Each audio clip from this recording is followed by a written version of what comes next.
Greetings, this is Doc Ock coming at you live and direct from Black Facts Headquarters Central this evening with another installment of Doc Ock and Noon and 9.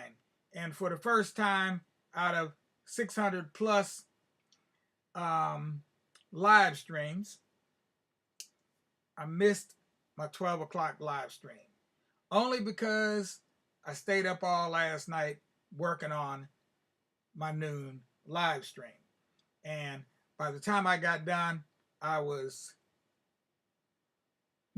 shall we say pooped? Yeah, I was tired. So sorry about that. I try not to do that. First time that's ever happened. I will try not to let that happen again. But we're back tonight at 9 o'clock with our regular production. And we're continuing on with Ethiopian tales. And tonight we're going to tell the story of coffee. No, not Kofi, coffee. Yes, we're going to tell the story of coffee. Most people don't realize that coffee comes from Ethiopia. Ethiopia is the home of coffee. That's where all the original coffee plants came from, and then were transported to other parts of the world. And now China is well known for having coffee, and they got coffee in Uganda they grow, and Jamaica and Brazil and all over the place. But the original home, the home of coffee, was up in the highlands of Ethiopia. And so we're going to tell that story tonight. But before we get there, let's do the needful. Don't forget, if you haven't done it already and you're watching on Facebook, go ahead and give us a like. If you're watching on YouTube, give us the old thumbs up. And don't forget to pass the word out to all your friends, your family, and your relatives as to what we're doing here on the Black Facts channel, the tubular Black Facts channel, right here on YouTube. The tubular Black Facts channel. That's right. Now, tonight, we've got a special proverb. Tonight, we've actually got a coffee proverb. And it goes like this. This is in Oromo. So, excuse my southern accent. Aka dama mia, aka buna urga. So, it says, as sweet as honey, as savory as coffee. As sweet as honey, as savory as coffee. Interesting saying. All right. So we got that saying there. But tonight we're going to read the story of Khaldi and the dancing goats. Khaldi and the dancing goats. That is the name of the story because that is how coffee was originally discovered. It was discovered not by humans, but by aminals. Yes, and the aminal we're talking about is that aminal known as the goat. Yes, the G-O-A-T. That's right. Think about that. Another way to think of the goats. So this is the legend of Ethiopian coffee, told for the first time. Well, we've told the story before, but we haven't told it with the pictures. This time we're going to tell the story with pictures. All right, the book is by Sauda Madhoma, illustrated by Sari Nordberg. Sari Nordberg. And the story begins, of course, in the nation of the empire, the Ethiopian Empire. All right. And the Ethiopian Empire is located in the Horn of Africa. Now, many of you may not know where the Horn of Africa is, but it's that part of Africa that juts out over to the side like that. Where did I put my map at? I just had my map, and I just stuck it here somewhere where I could find it easily. Huh. Funny how that works, isn't it? Ah, there it is. I see it now. Okay. So we have here the Horn of Africa. It's too bad I don't still have my globe. I used to have a globe. But I gave it to my niece. I hope she's making good use of that globe. All right. So here is Africa. Here is Africa. Whoops. Wait a minute. I'm going to go back over here. Here is Africa here. And the Horn of Africa is this part right over here above the little purple country. That's Kenya. Ethiopia is right up here. And the Red Sea is right over. Hard to get my sense of direction going there. The Red Sea is right over there. So that's Egypt just above Ethiopia. Ethiopia comes in right down here. And that's where a lot of ships come through there on that Red Sea, going from the Mediterranean to the Pacific Ocean, or to the Indian Ocean rather. Okay? And so that's where our story takes place, in the Horn of Africa. Khalidi and the Dancing Goats. The legend of Ethiopian coffee.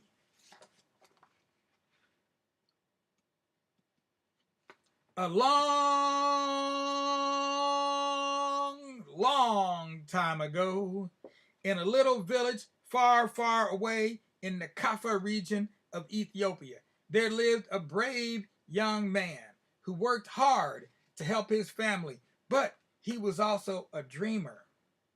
Khalidi was always up long before dawn, long before the red roosters had even crowed, so he could do chores for his parents. He would sweep the compound and gather up firewood and fetch water from the winding river. Then he would set out to graze the goats. He would set out to graze the goats. Ah, there's a better picture. I don't know why I included that other one. Okay. Yeah, because it was too bright. I had to get my lights right. All right. So there goes Khalidi. And you notice we talked yesterday about the Ethiopian houses, and we said some have corners and some do not, because some Ethiopian homes are actually round. And that is a common thing you would find in Ethiopia. The goats belonged to Khaldi's father, who was one of the very wisest and very oldest men in the entire village. Khaldi would collect the goats from the compound and herd them through the village, along the rough, dusty road and up a steep, dusty trail until they finally reached the bright green pastures full of bright green grasses and bright green bushes. While the goats grazed on the bright green grasses of the bright green pastures, Khaldi sat beneath the shade of a fig tree. He idly played his flute and gazed far away across the fields to the distant highlands beyond, and out into the clear blue Ethiopian sky. But because he had been awake long before dawn, long before even the red roosters had crowed, Khaldi soon began to feel a bit drowsy, and he began to dream. Khaldi dreamt with his eyes wide open. So it wasn't really a dream, but he did dream about many things that weren't yet real. Sometimes he dreamt of bright red rubies, and sometimes he dreamt about having a family of his own. But mostly he dreamt about how it would feel to be very wise and very respected, just like his father was, and about having many goats, many more than even his father had, so that his father would be very proud of him. Well, one day, while he was sitting and dreaming his dreams that weren't really dreams, something happened that changed Khaldi's life. One of the goats, the one with a peculiarly long billy goat beard, began to run and jump around excitedly. It looked almost as if the goat was dancing. It twirled about in circles, swirling its horns, and playfully hopped and bopped up and down and all around with wild, playful energy. It was a strange and wondrous sight, and at first Kaldi didn't know what to think. He wasn't afraid of the playfully wild billy goat, for he was a brave and determined young man. But on the way home later that day, he thought that perhaps he had indeed been dreaming. His eyes had been wide open.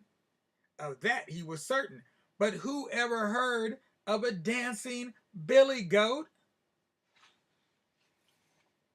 The next day, long before dawn, long before even the red roosters had crowed, Coyote woke up again as usual, did all his usual chores, and collected the goats from his father's compound. As usual, he herded the goats through the village, along the rough, dusty road, and up the steep, dusty trail until they finally reached the bright green pastures, full of bright green grasses and bright green bushes.